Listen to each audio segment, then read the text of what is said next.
From Cape Canaveral Air Force Station in Florida, you're watching live coverage of the launch of the SpaceX Falcon 9 rocket and Dragon capsule. Good morning, this is Falcon Launch Control at T-minus 1 hour, 6 minutes, 35 seconds and counting. And just about 24 hours ago, the Falcon was fully fueled and ready to soar into space on a 2-day race to the International Space Station when a weather system spanning from across the northern Gulf of Mexico to east of the Florida coast brought torrential rain and thick clouds to the Space Coast and caused a postponement of the SpaceX Commercial Resupply Services 4 mission.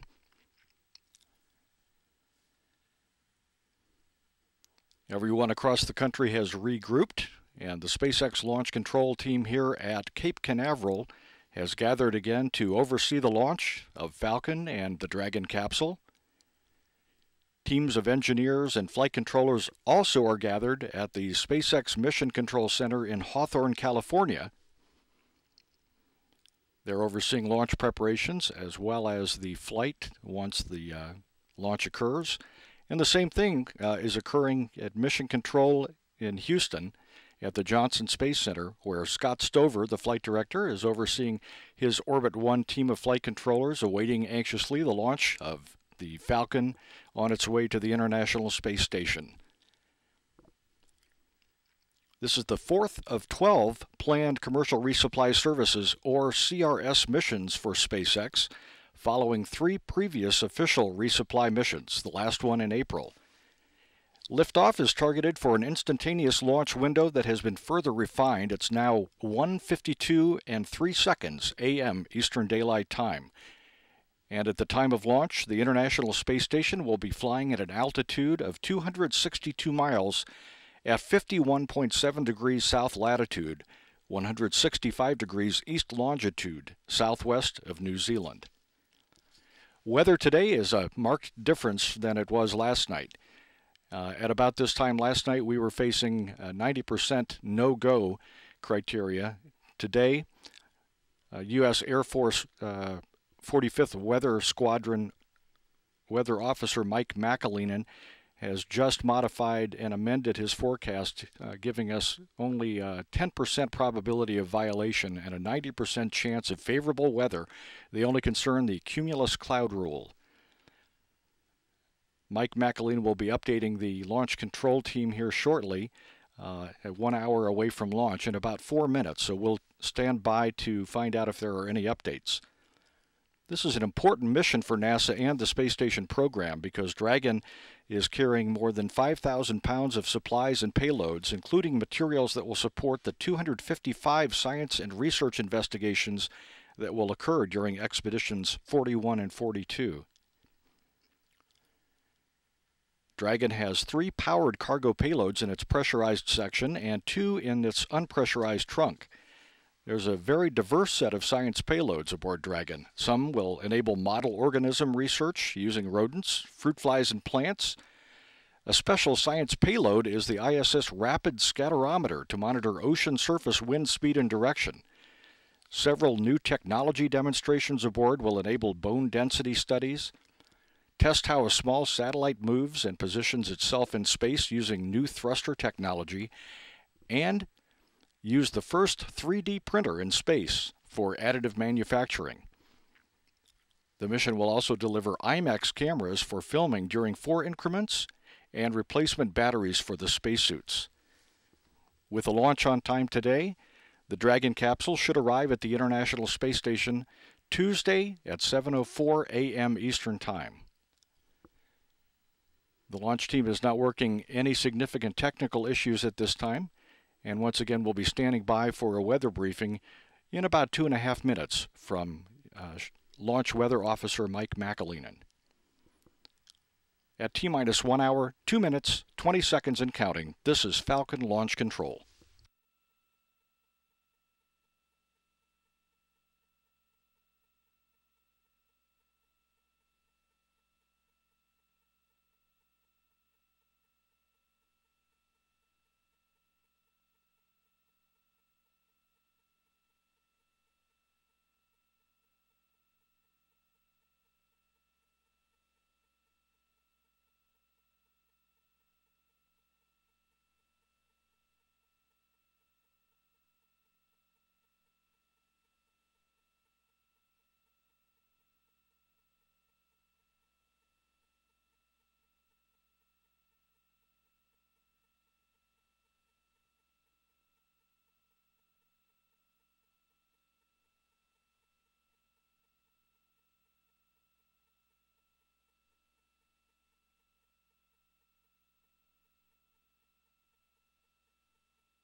Well, Sam, this LC on the countdown net. Can you confirm you have control of the Northeast Lightning Tower camera? Roger. We have control. Copy.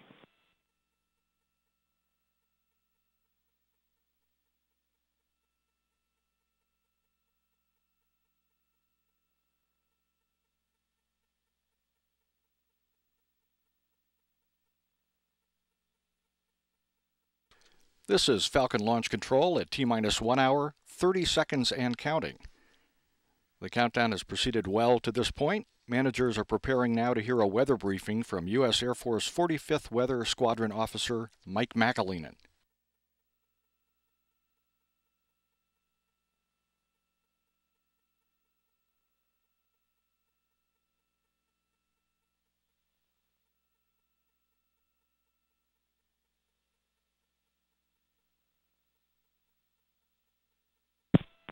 This is the LWO with the range weather briefing at L-minus 1 hour.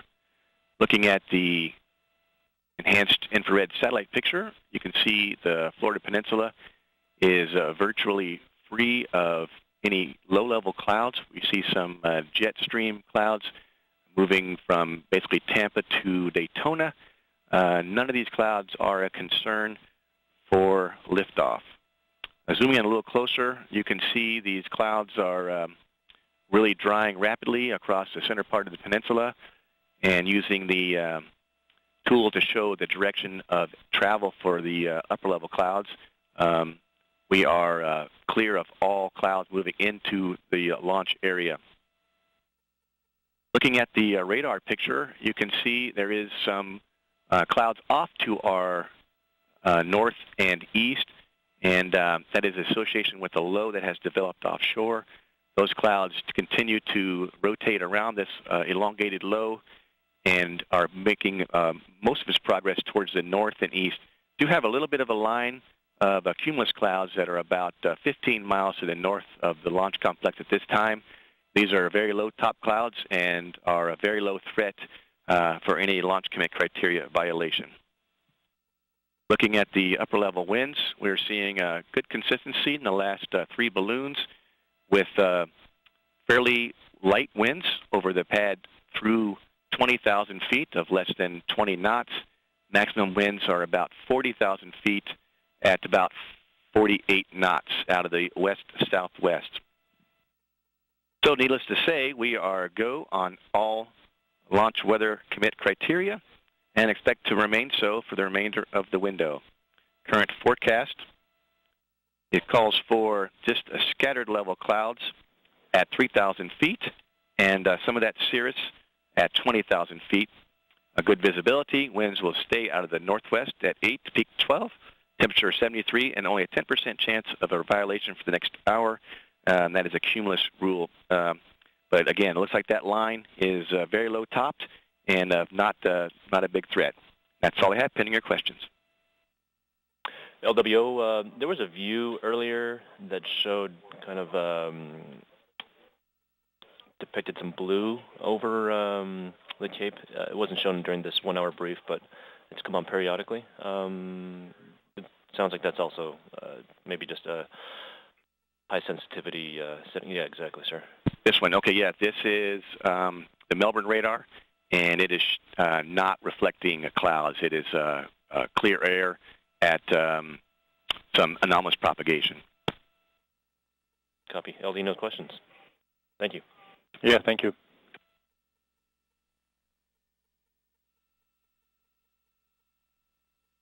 So virtually a pristine forecast from Mike McAleenan as we progress through the countdown. 56 minutes and 42 seconds away from liftoff, and virtually no threat of weather impacting our launch attempt this evening. This is Falcon Launch Control.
This is Falcon Launch Control at T-minus 54 minutes, 57 seconds and counting.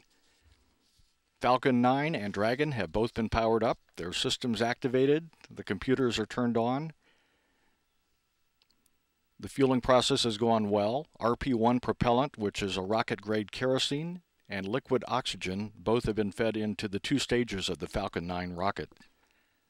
You can see the plume coming off of the 2 stages, signifying gaseous oxygen being vented overboard.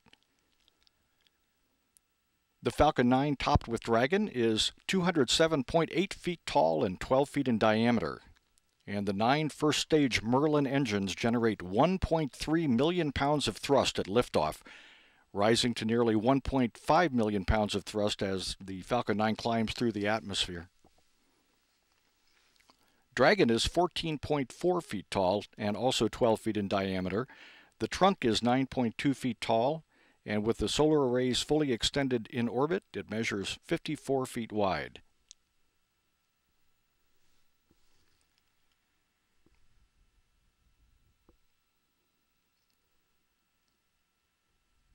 Everything is progressing well toward a scheduled liftoff at 1:52 and 3 seconds a.m. Eastern Daylight Time. This is Falcon Launch Control.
This is Falcon Launch Control at T-minus 51 minutes, 41 seconds and counting.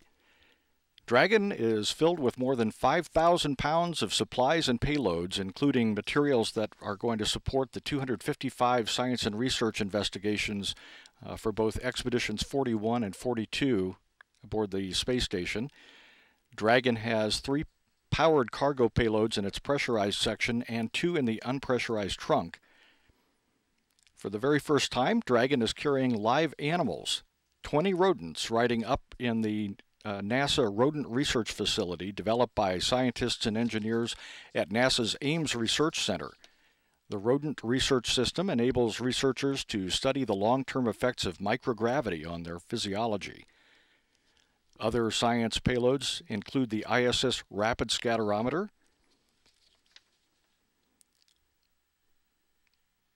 the Special Purpose Inexpensive Satellite, or SpinSat, and the 3D Printing in Zero-G technology demonstration. The 3D Printing in Zero-G is going to use relatively low-temperature plastic feedstock to demonstrate that a 3D printer works normally in space, the first step toward establishing an on-demand machine shop in space, a critical enabling component for the future deep space crewed missions and in-space manufacturing. The Jet Propulsion Lab in Pasadena, California developed one of the signature experiments for the station, the ISS Rapid Scat. The device is flying inside the trunk section of the Dragon and will be connected to the outside of the station's Columbus module, which will give it an unobstructed view of the Earth more than 200 miles below. From there, it will study the ocean winds on Earth and track hurricanes and storms. And we have a video that explains a little bit more about RapidScat that we'll play for you now.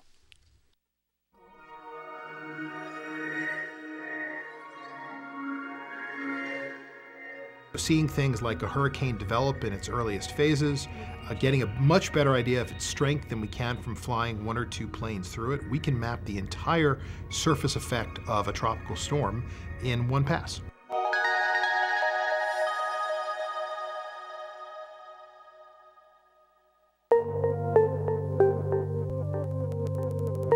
The ISS RapidScat is a mission to bring a payload to the International Space Station, and from there we will observe the Earth's oceans and be able to map the speed and direction of winds near the surface. RapidScat is a scatterometer. It's a radar. It sends out little bits of energy towards Earth's surface that then get reflected back. If the ocean is flat, most of that energy from the radar just scatters away.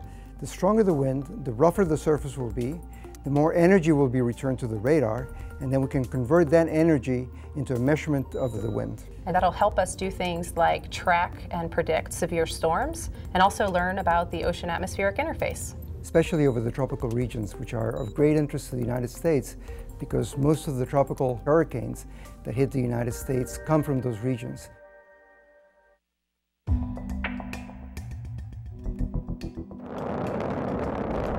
We're launching on a SpaceX Falcon 9 rocket. The Dragon capsule separates from the Falcon 9 in orbit. And after orbiting Earth a couple of times, the International Space Station robotic arm reaches out and gently grabs the Dragon as the Dragon, slowly approaches the ISS. About 2 days later, ground controllers bring the robot arm over. The robotic arm then reaches into the trunk and grabs the instrument and plugs that onto the International Space Station. And everything mates robotically. We hook these pieces together and then we get to stay on the outside of the space station for a couple of years.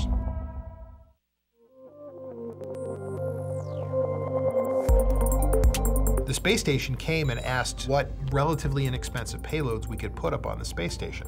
We had this hardware sitting there doing nothing, collecting dust for the last 13 years. We might as well try to put it to use. What if we took some of the existing hardware and tried to fly it in the simplest way possible? We've put them through extensive testing, electrically tested them, vibration tables, thermal vacuum chambers. And that leftover hardware meant that we got to save about 80% of the cost in terms of being able to reuse the hardware instead of building new. And we've added the necessary adjustments needed for this new orbiting platform that we'll be on. The space station is built out. We know what the external capabilities are.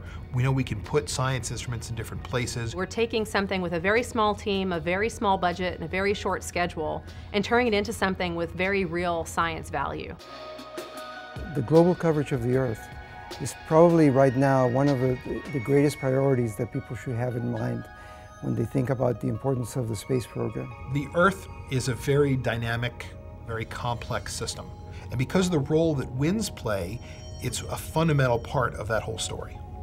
And we need people's awareness and understanding of the importance of NASA's mission to help understand how our climate is changing.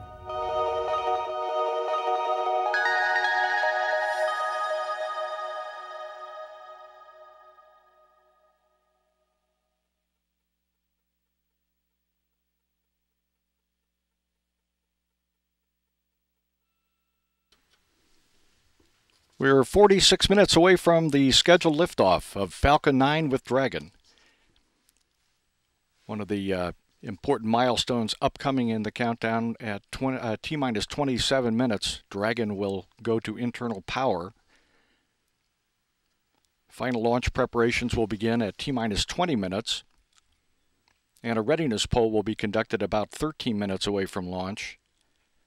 The terminal countdown begins at T-minus 10 minutes, at which point all systems will be autonomous.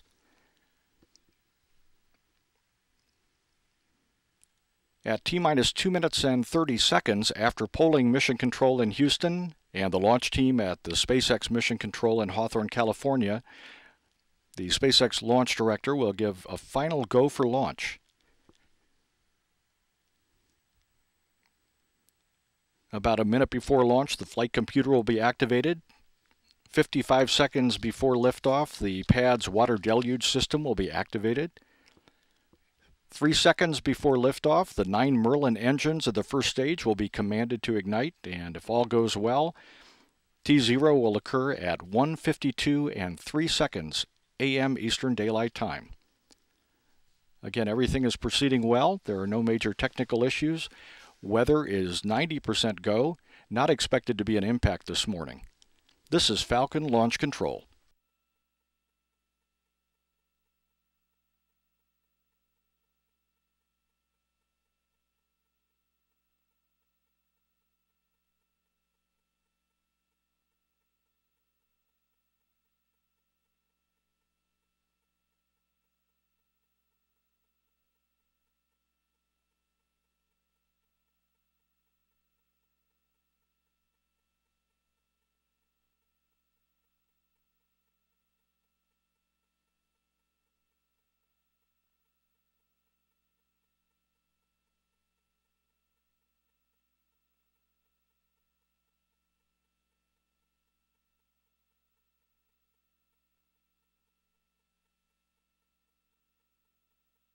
This is Falcon Launch Control at T-minus 43 minutes, 38 seconds and counting, and a number of the investigations that we've been talking about on this mission have been brought forward to NASA by the Center for the Advancement of Science in Space, or CASIS, a NASA partner, and we have a video that elaborates on some of the science and investigations that will be going up with Dragon to the International Space Station. Our country has many national labs covering a landscape of scientific disciplines. The ISS National Lab is the newest of our nation's labs, and we can study things in space that we just can't study here on Earth. ARC-2 is our second suite of projects going to the International Space Station, with drug development, materials science, all the way into the life sciences where we could improve human wellness here on the planet. On this mission, we're going to launch a very interesting new piece of hardware that will significantly enhance our capability to conduct rodent research.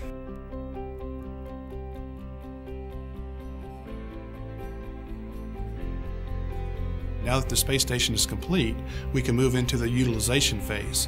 And so NASA came to us and CASIS came to us and said, look, this would be a great tool to be able to study bone density in microgravity. Can you develop it, and can you develop it quickly? Until you get world-class hardware, you can't do world-class science. So what we're doing is we're enabling capabilities that they never thought possible on the space station. A bone densitometer basically measures the amount of bone loss that the mouse will see up in microgravity.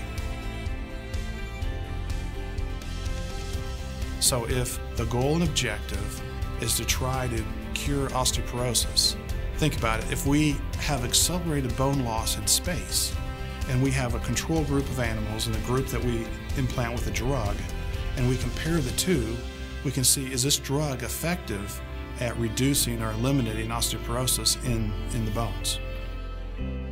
Osteoporosis is very widespread, and I think this technology has a potential to have a huge impact on just the health and well-being of the older population. The more experiments we get into space, the more public that is, the more people are going to realize that, hey, this is a very unique opportunity. So many people have put blood, sweat, and tears to get the space station built. Now, this makes some great discoveries. 10 years ago, NASA was focused on completing the construction of the International Space Station. Now we're in the utilization era, and so we're trying to attract those innovative, non-traditional users.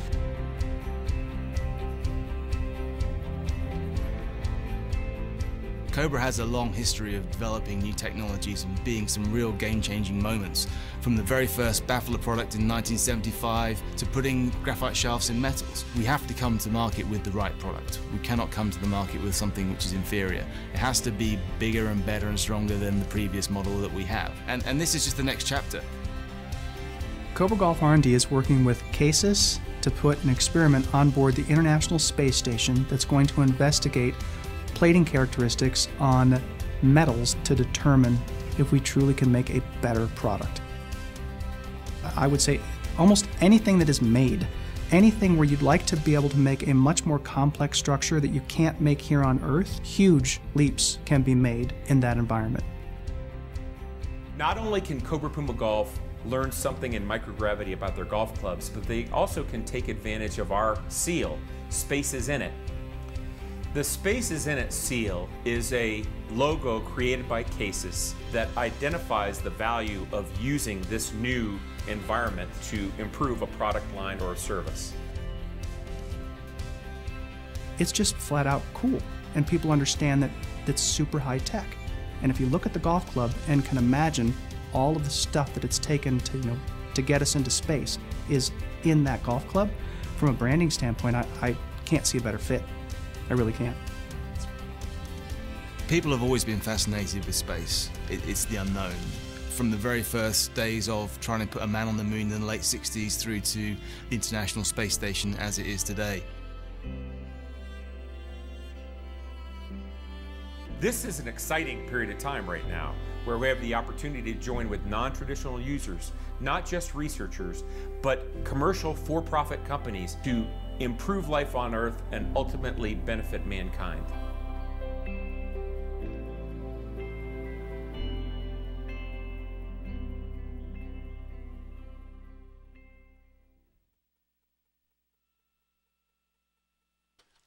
"38 minutes and 30 seconds till liftoff of the Falcon 9 and Dragon. Live from Cape Canaveral, Florida at the Cape Canaveral Air Force Station at Space Complex 40. Weather virtually pristine again this evening. The launch control team is not working any major technical issues. This is Falcon Launch Control.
OSM, this is LC on the countdown net. OSM. Can you move to net A real quick? Roger.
This is Falcon Launch Control at T-minus 35 minutes and counting.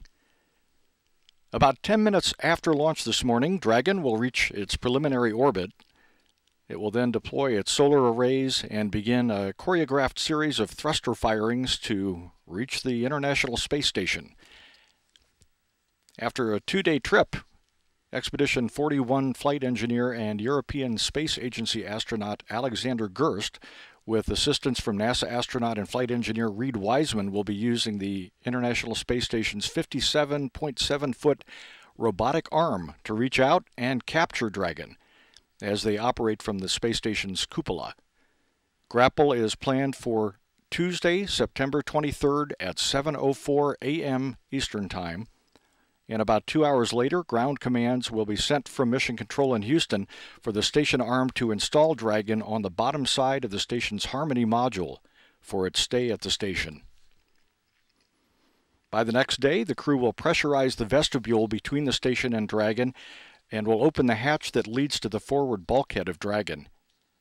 Over the next 4 weeks, the crew will unload the spacecraft and reload it with cargo to return to Earth. Dragon is currently scheduled to return to Earth in mid-October for a splashdown off the coast of Southern California. About 5.5 hours after it departs the station, it will splash down in the Pacific Ocean about 380 nautical miles off the coast of Baja, California. Dragon is the only space station cargo craft capable of returning a significant amount of supplies back to Earth, including experiments. On this flight, it will return about 3,800 pounds of cargo, including crew supplies, hardware, and computer resources, science experiments, space station hardware, and 4 powered payloads. Everything proceeding normally on the countdown this morning. 32 minutes, 52 seconds away from liftoff. This is Falcon Launch Control.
T-minus 30 minutes and counting.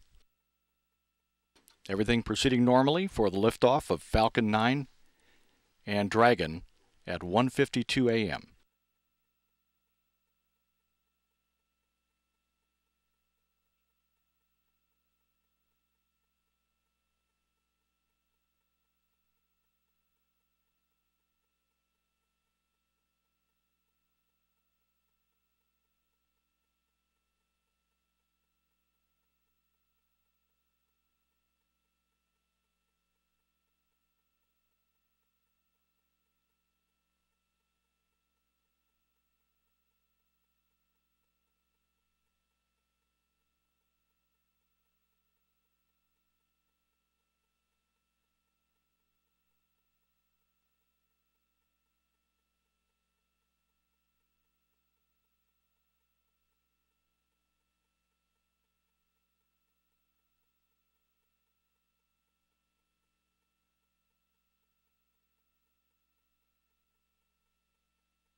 This is Falcon Launch Control at T-minus 27 minutes, 15 seconds and counting.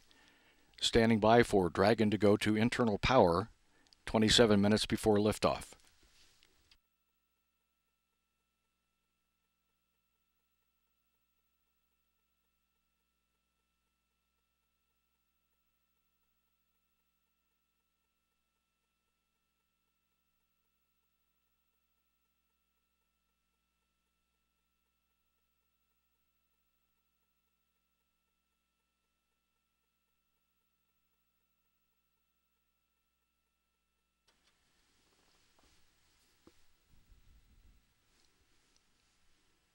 The voice circuits from the various disciplines monitoring the spacecraft and launch vehicle today are very quiet as everything is proceeding normally. Weather has cleared. There still remains a 10% chance of violating the cumulus cloud rule, although all of the clouds that have been forming in the area have been dissipating prior to reaching the zone around the launch area. So we're not anticipating weather to be a problem. Very quiet, everything proceeding normally at T-minus 26 minutes and counting. This is Falcon Launch Control.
T-minus 24 minutes and counting.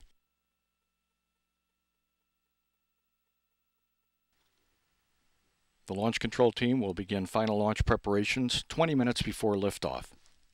Everything again proceeding normally.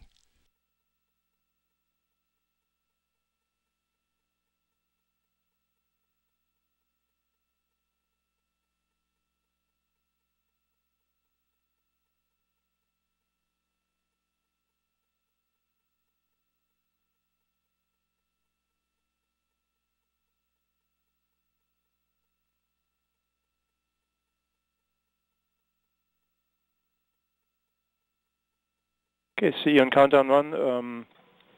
I polled the team, and we're good to go into terminal count.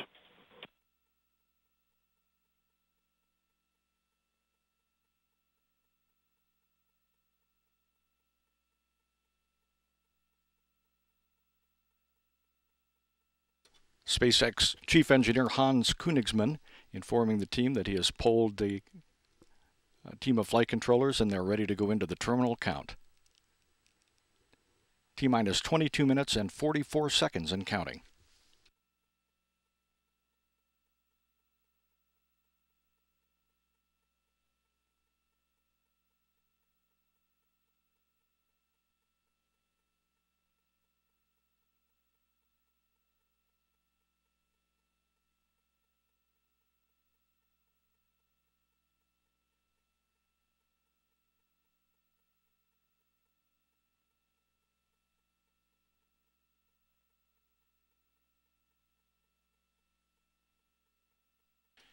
Teams of engineers at Hawthorne, California, and here at Cape Canaveral, Florida, overseeing their systems in preparation for launch, 22 minutes away from liftoff.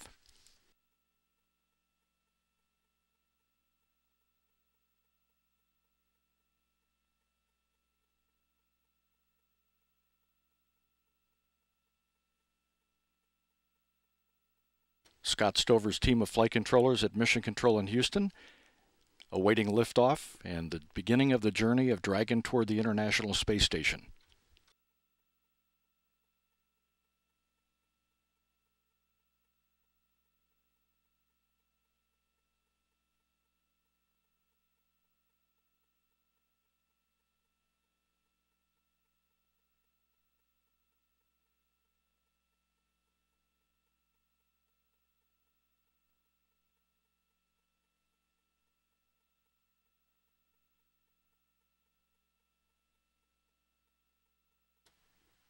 T-minus 21 minutes and counting.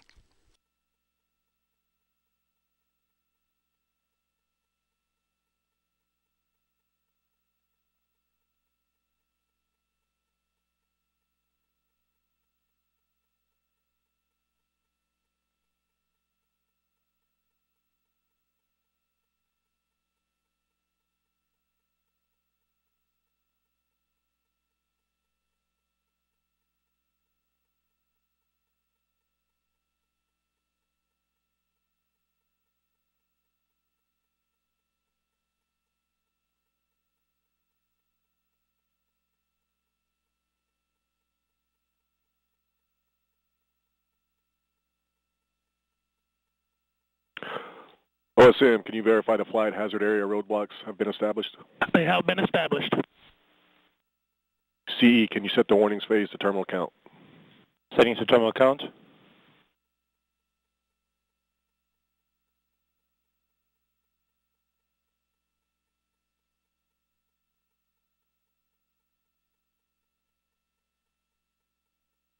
And complete.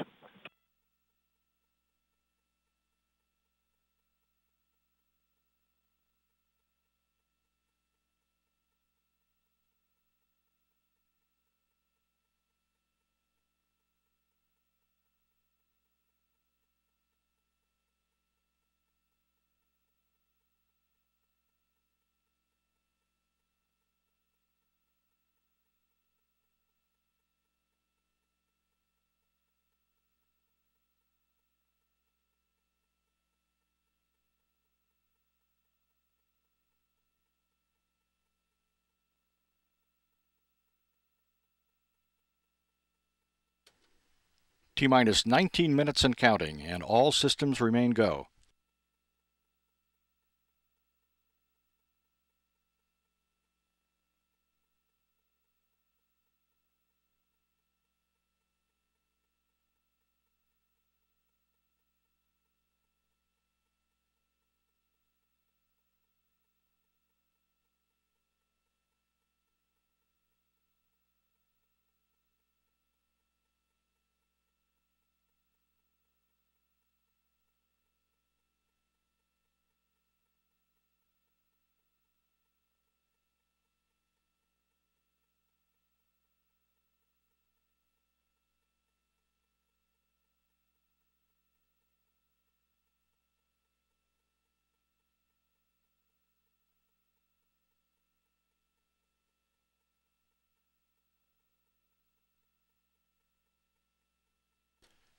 T-minus 18 minutes.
T-minus 16 minutes and counting. The SpaceX Falcon 9 rocket at Space Launch Complex 40 at Cape Canaveral Air Force Station, primed and ready for liftoff at 1:52 a.m., fully fueled with RP-1, kerosene, and liquid oxygen. The Dragon spacecraft powered up. All systems go on both the spacecraft and the rocket. We'll be standing by for a readiness poll at T-minus 13 minutes.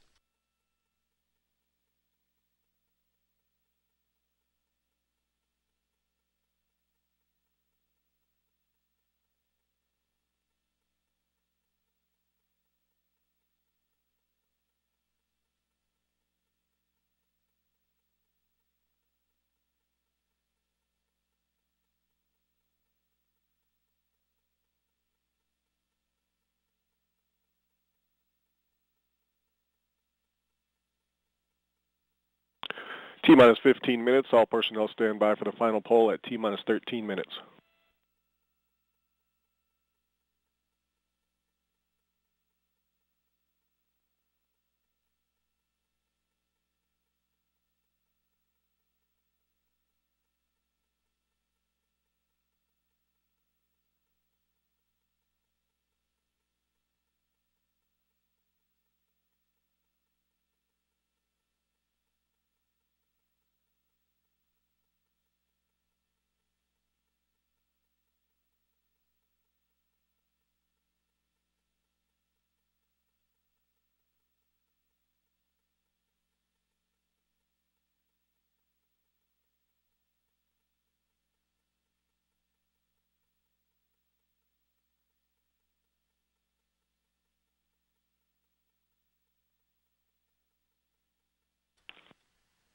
T-minus 14 minutes.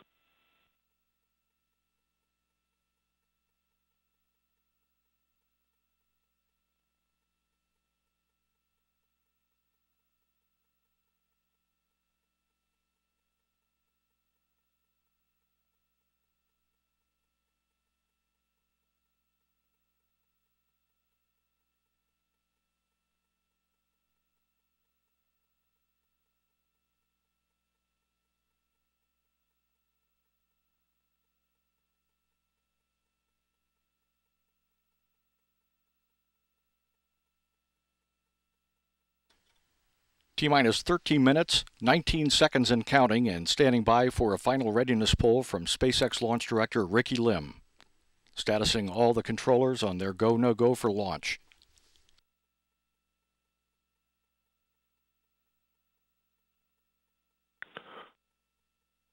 All stations verify ready for launch. All stations acknowledge. FTS.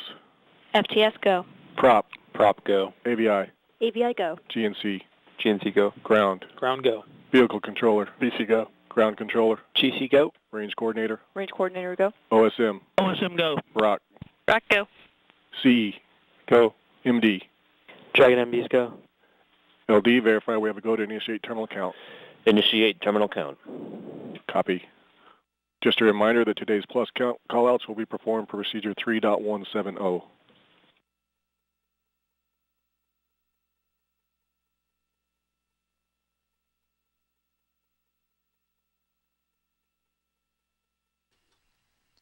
So everyone go for launch. We're at T-minus 12 minutes, 10 seconds and counting. The terminal countdown will begin at T-minus 10 minutes. T-minus 12 minutes.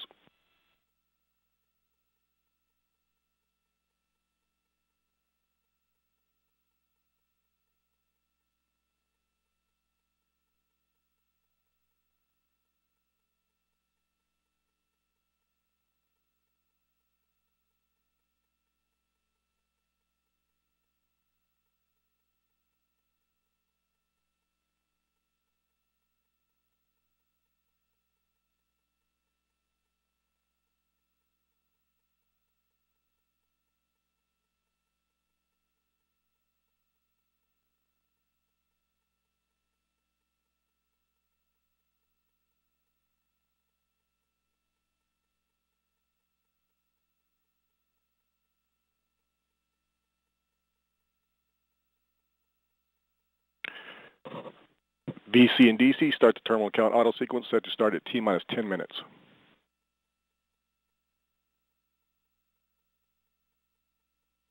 Copy. Terminal count auto sequence started.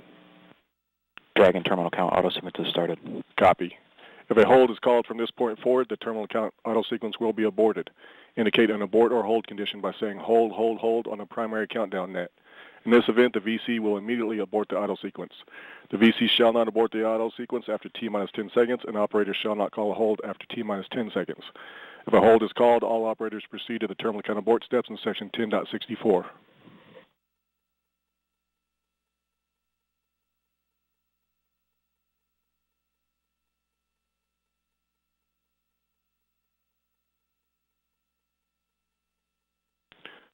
Attention all personnel, stand by to pick up the count.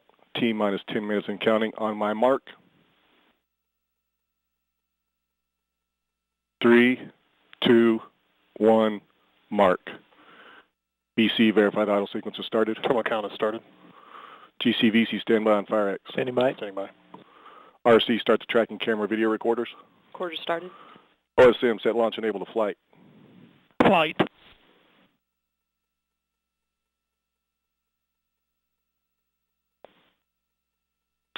Pre-valves open, starting M1D chill.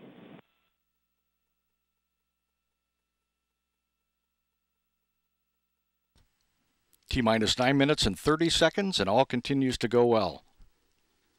The next major milestone. Setting up.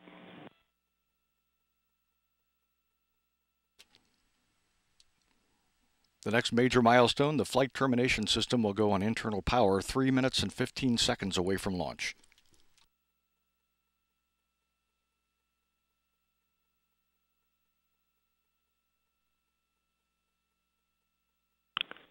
T-minus 9 minutes.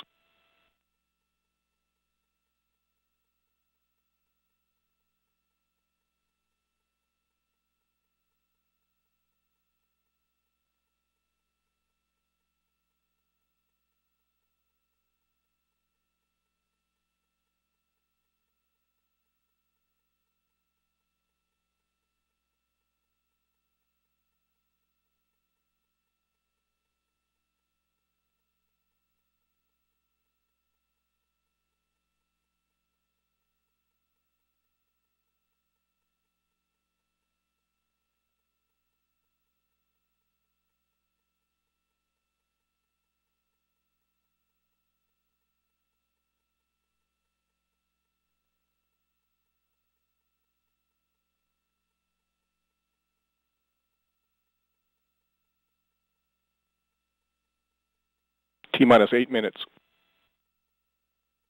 ACS closing out. All systems remain go for an on-time launch at 1:52 a.m.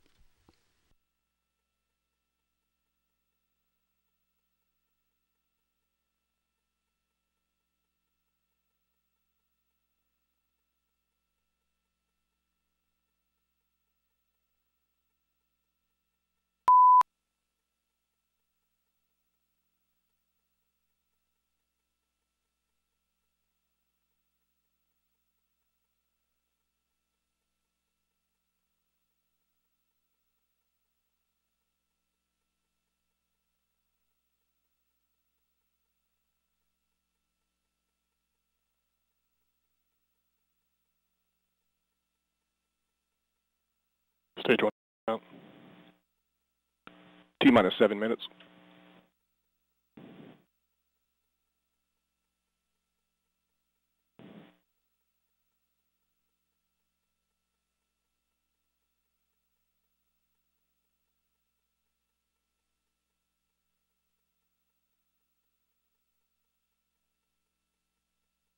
Stage 2 heaters closing out.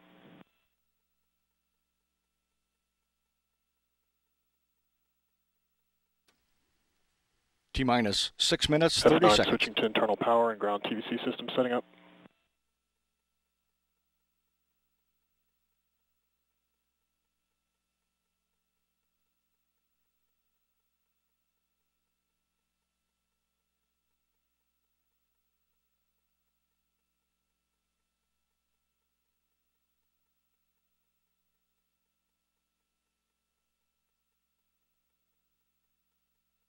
T-minus 6 minutes.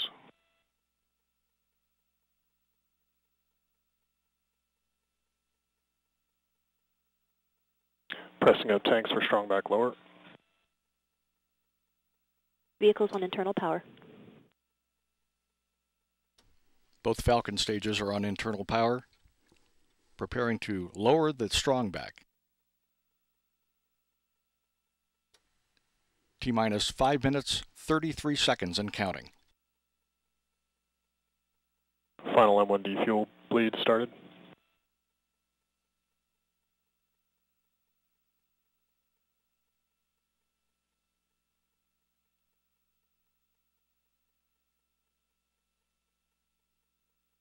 Upper cradle opening.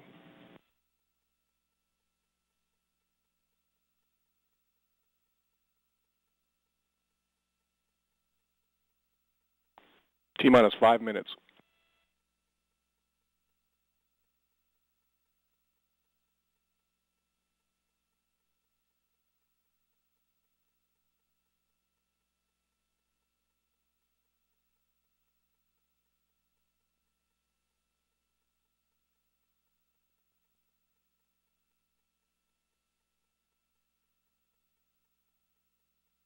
Starting in back TVC motions. T-minus 4 minutes, 30 seconds and counting. The strong back motion started. Strong back rotating away from the Falcon rocket.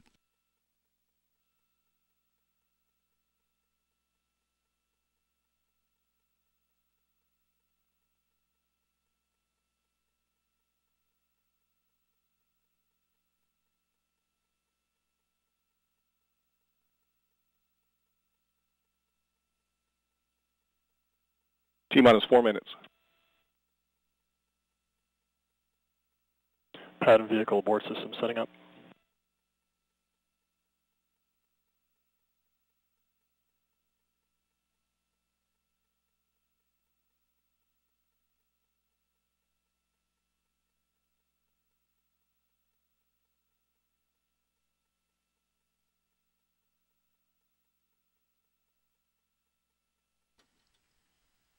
T-minus 3 minutes, 30 seconds.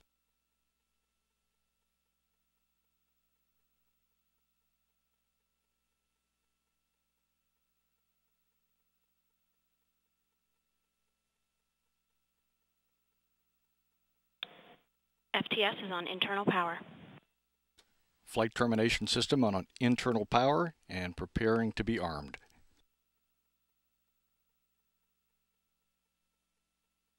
T-minus 3 minutes.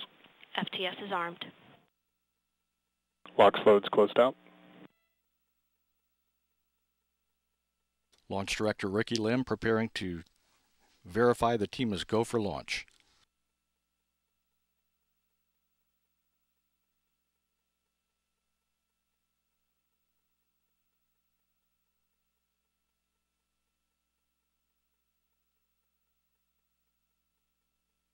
LD, verify go for launch. SpaceX Falcon 9 and Dragon are go for launch.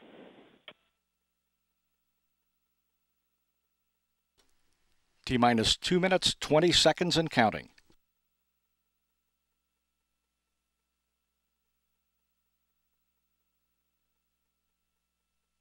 Standing by for the range control officer to verify that the eastern range is go.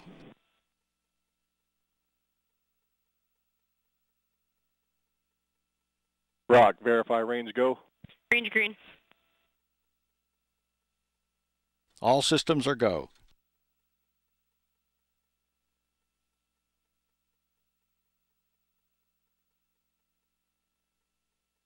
T-minus 1 minute, 45 seconds and counting.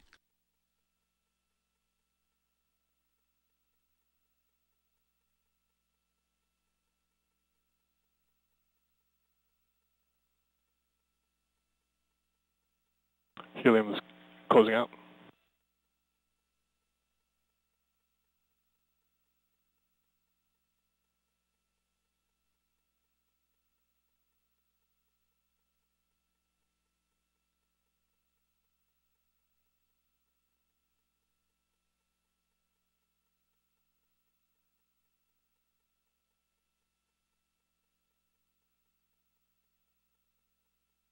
T-minus 1 minute.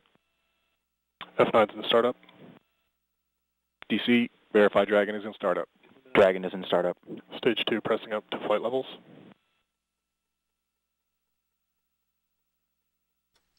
T-minus 45 seconds and counting.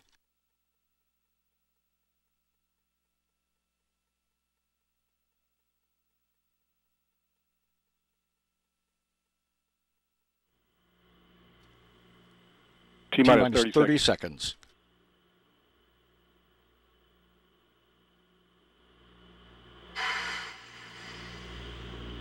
T-minus 20. T-minus 15.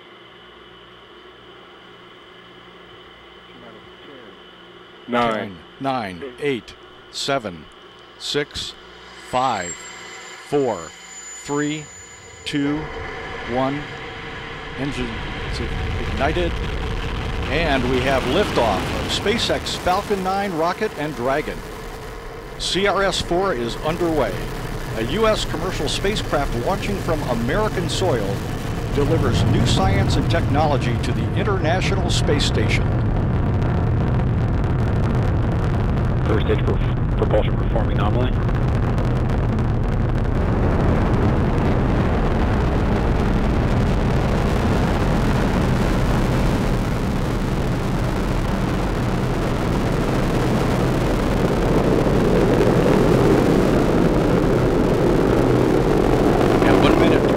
Seconds after liftoff, the Falcon 9 will reach supersonic speed, passing through the area of maximum aerodynamic pressure. 10 seconds later.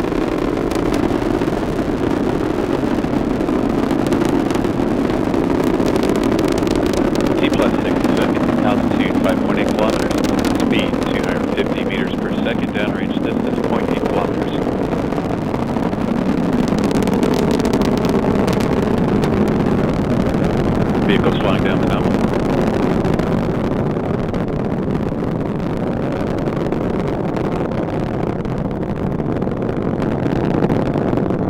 Vehicles reach maximum aerodynamic pressure. First stage for propulsion is still nominal.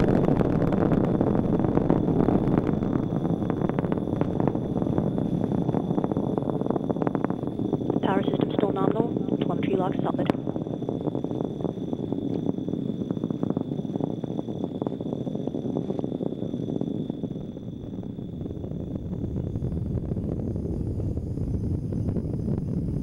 One minute, 55 seconds into flight of Dragon. And all systems performing well on the Falcon. Impact chilling has begun. T plus 2 minutes, 10 seconds. Altitude 38 kilometers, speed 1.16 kilometers per second, downrange distance 19 kilometers.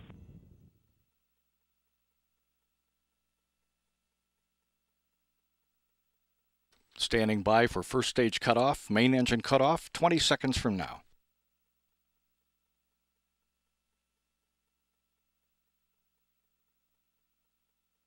T plus 2 minutes, 30 seconds. Altitude 61 kilometers, speed 1.9 kilometers per second, downrange distance 40 kilometers.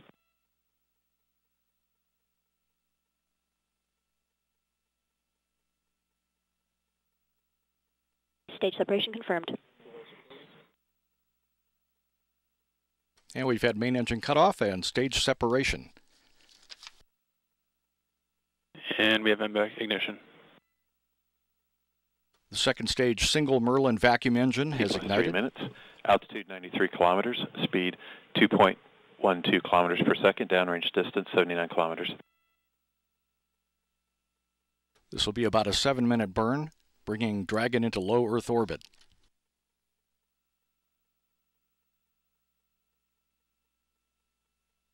Fairing jettison.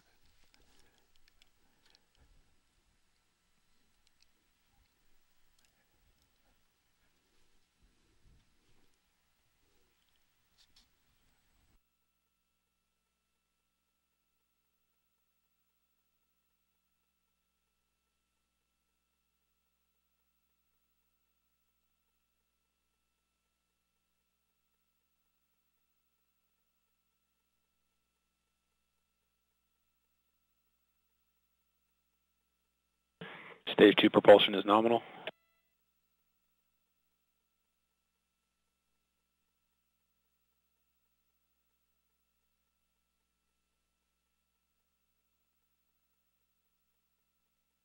Stage 1 and Stage 2 power system still nominal.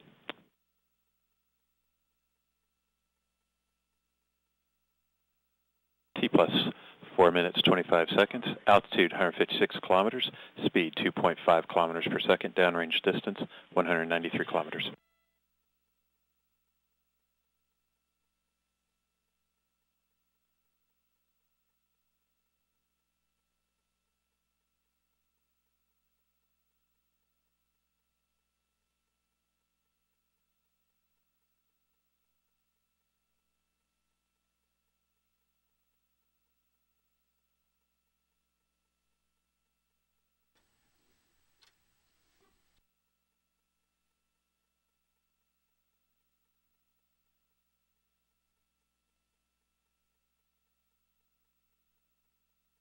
Acquisition signal, New Hampshire.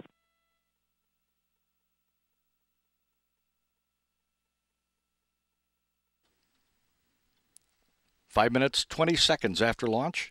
All Falcon systems continuing to deliver as expected. About 4 minutes before second stage engine cutoff.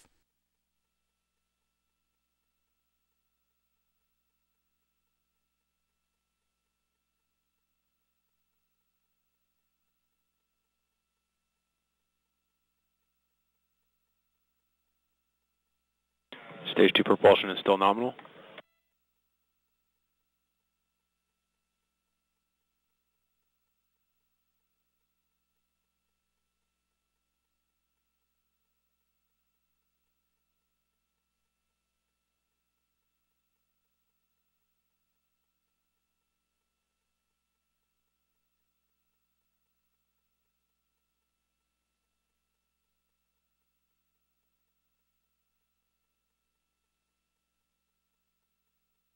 T plus 6 minutes 20 seconds.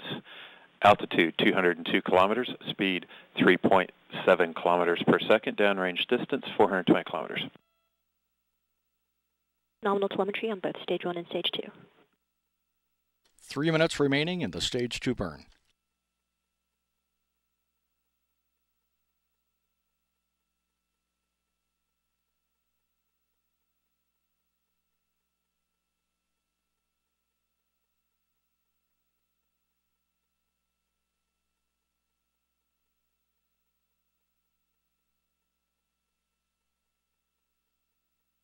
Stage 2 prop is still nominal.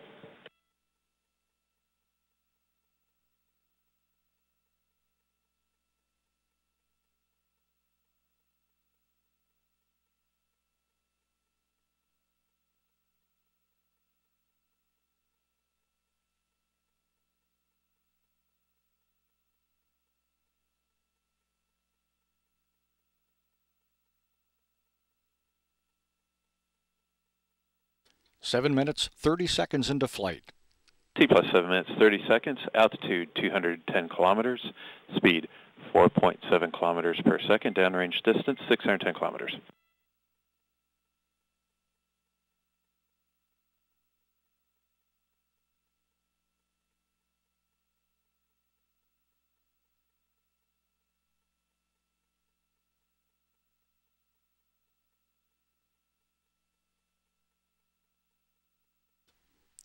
"90 seconds remain in powered flight.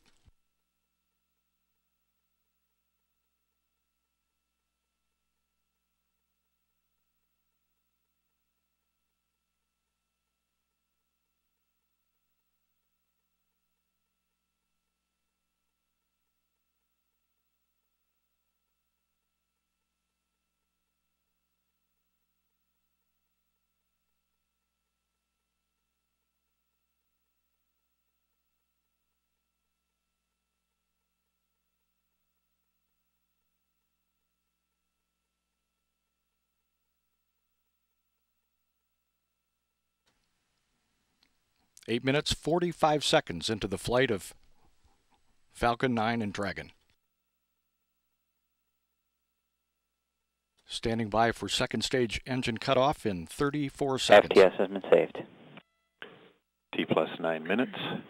Altitude 207 kilometers. Speed 6.7 kilometers per second. Downrange distance 925 kilometers.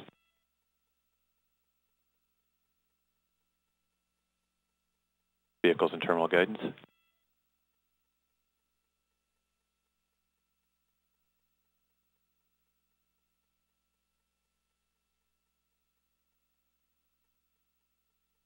Engine cutoff. Engine cutoff as planned. 30 seconds away from Dragon deployment.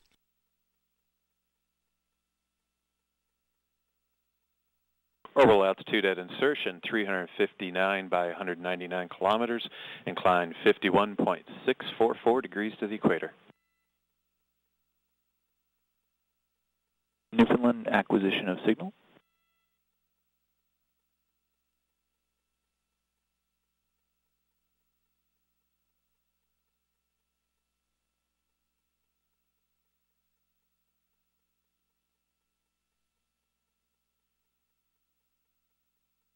Dragon separation confirmed.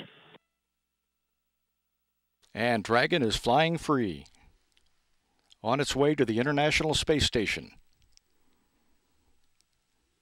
Due date, Tuesday, 7:04 a.m. Eastern Time. We'll be standing by for solar array deploy.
12 minutes after liftoff.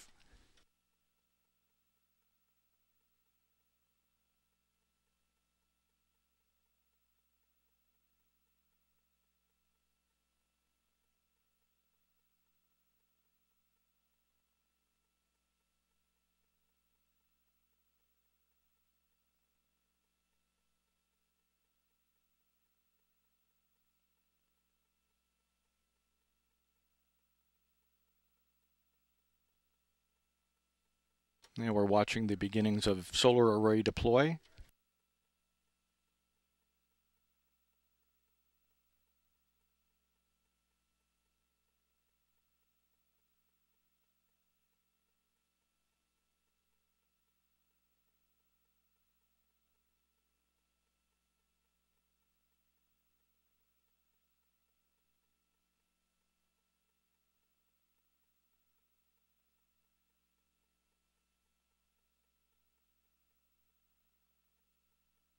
Lost signal at the New Hampshire tracking station.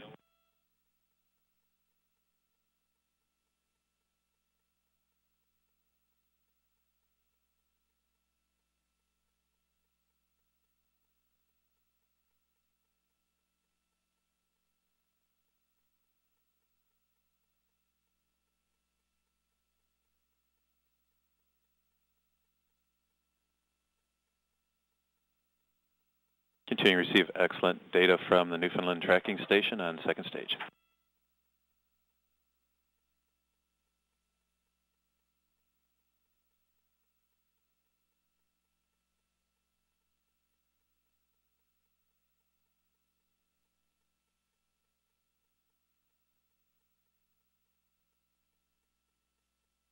So with the solar array deploy from Dragon and a team of flight controllers at Hawthorne, California from SpaceX, eagerly awaiting the transport of Dragon to the International Space Station, we will conclude our launch coverage of the launch of Falcon 9 and Dragon on the SpaceX CRS-4 mission. Once again, Dragon will arrive at the station on Tuesday. NASA television coverage will begin at 5 a.m. Eastern Time for an expected grapple at 7:04 a.m. Installation will begin at 9 a.m. Installation coverage on NASA television, with the berthing occurring at approximately 9:15 a.m.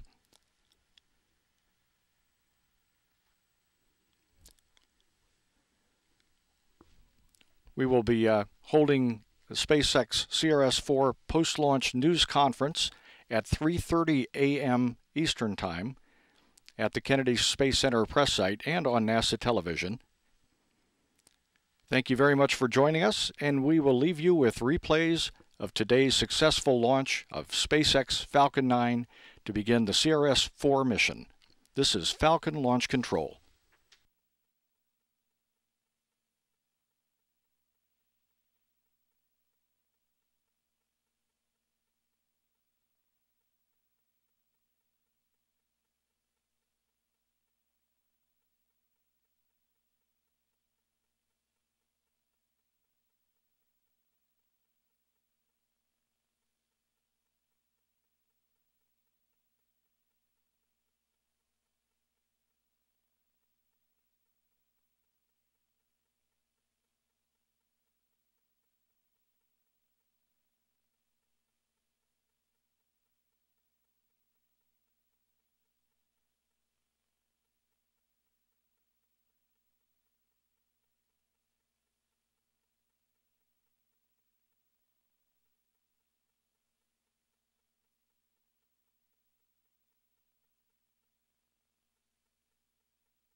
Four, 3, 2, 1. Engines ignited. And we have liftoff of SpaceX Falcon 9 rocket and Dragon. CRS-4 is underway. A U.S. commercial spacecraft launching from American soil delivers new science and technology to the International Space Station. First stage propulsion performing nominally.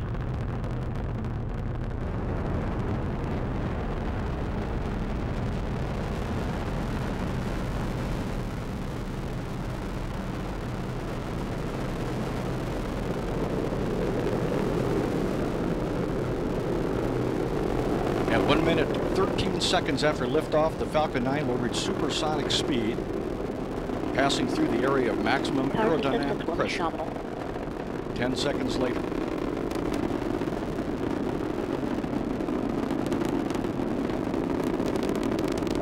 T plus 60 seconds, altitude 5.8 kilometers, speed 250 meters per second, downrange distance 0.8 kilometers.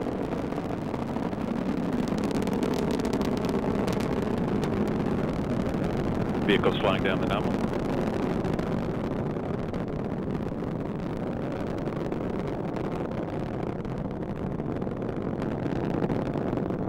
Vehicles reach maximum aerodynamic pressure. First stage for propulsion is still nominal.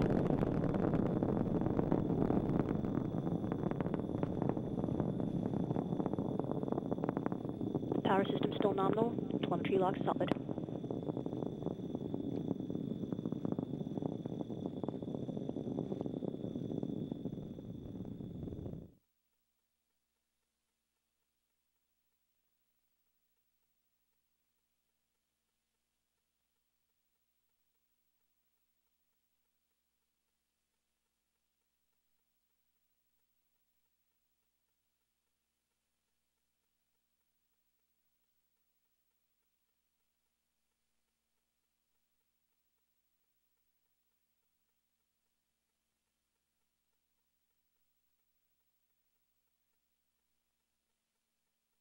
Six, 5, 4, 3, 2, 1. Engines ignited.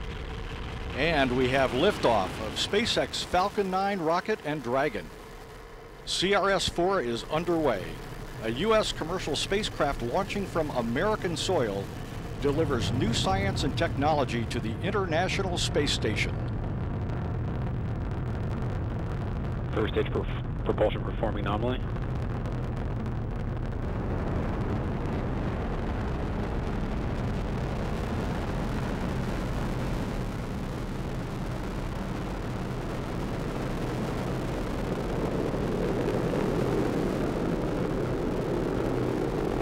At 1 minute, 13 seconds after liftoff, the Falcon 9 will reach supersonic speed, passing through the area of maximum aerodynamic pressure.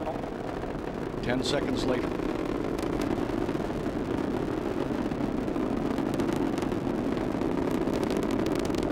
T plus 60 seconds, altitude 5.8 kilometers, speed 250 meters per second, downrange distance 0.8 kilometers.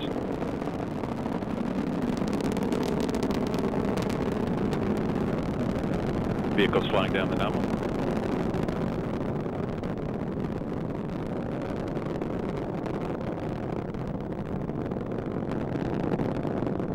Vehicles reach maximum aerodynamic pressure.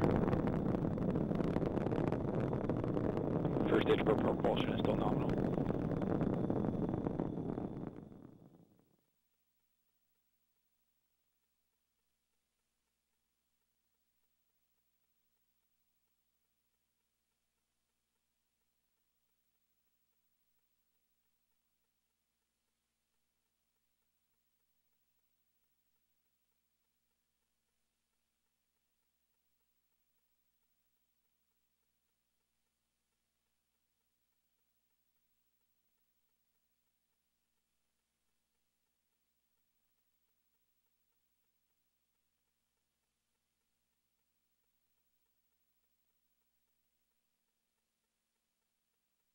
SpaceX Falcon 9 rocket and Dragon. CRS-4 is underway. A U.S. commercial spacecraft launching from American soil delivers new science and technology to the International Space Station. First stage propulsion performing nominally.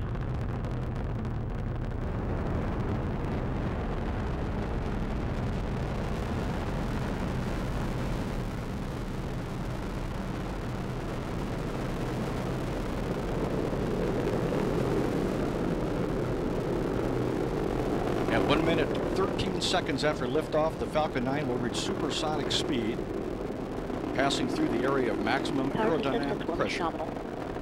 10 seconds later.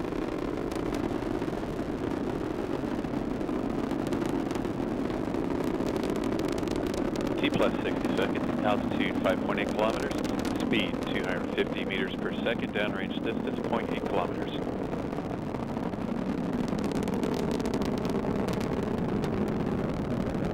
Vehicles flying down the nominal.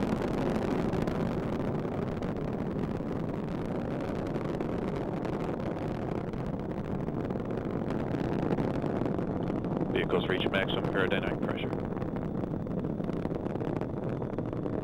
First stage for propulsion is still nominal.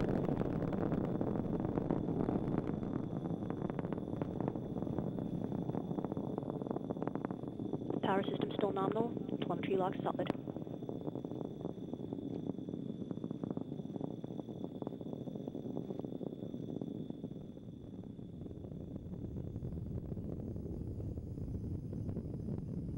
One minute, 55 seconds into flight of Dragon. And all systems performing well on the Falcon. MVAC chilling has begun. T plus 2 minutes, 10 seconds. Altitude 38 kilometers, speed 1.16 kilometers per second, downrange distance 19 kilometers.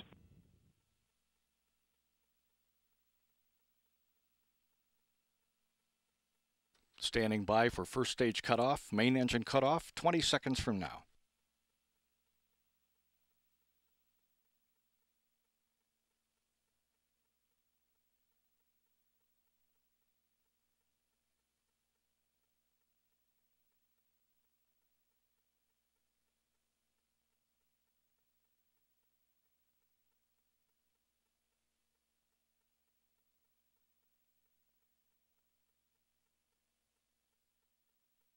Seven, 6, 5, 4, 3, 2, 1.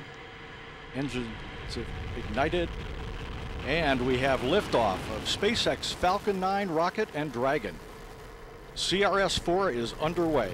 A U.S. commercial spacecraft launching from American soil delivers new science and technology to the International Space Station. First stage propulsion performing nominally.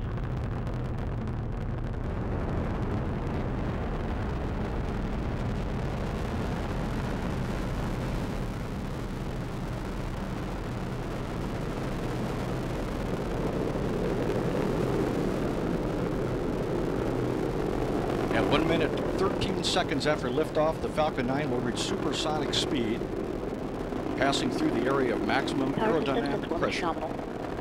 10 seconds later.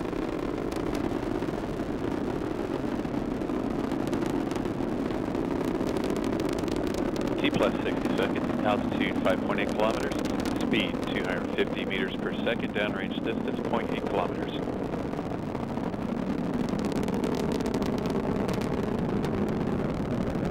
Vehicles flying down the nominal.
SpaceX Falcon 9 rocket and Dragon.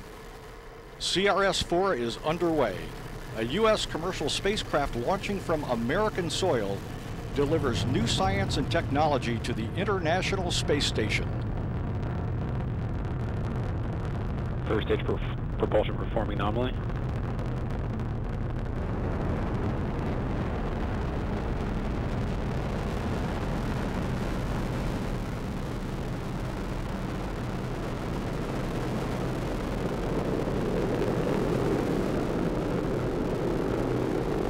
At 1 minute, 13 seconds after liftoff, the Falcon 9 will reach supersonic speed, passing through the area of maximum aerodynamic pressure. 10 seconds later.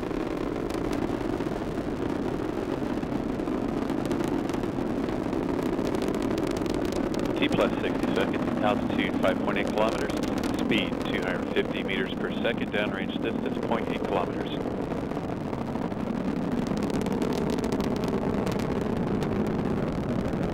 Vehicles flying down the nominal.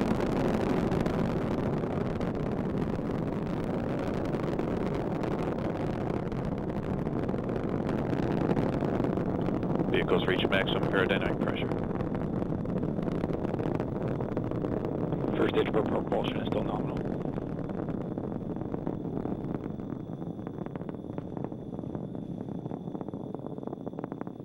Power system still nominal. Telemetry lock solid.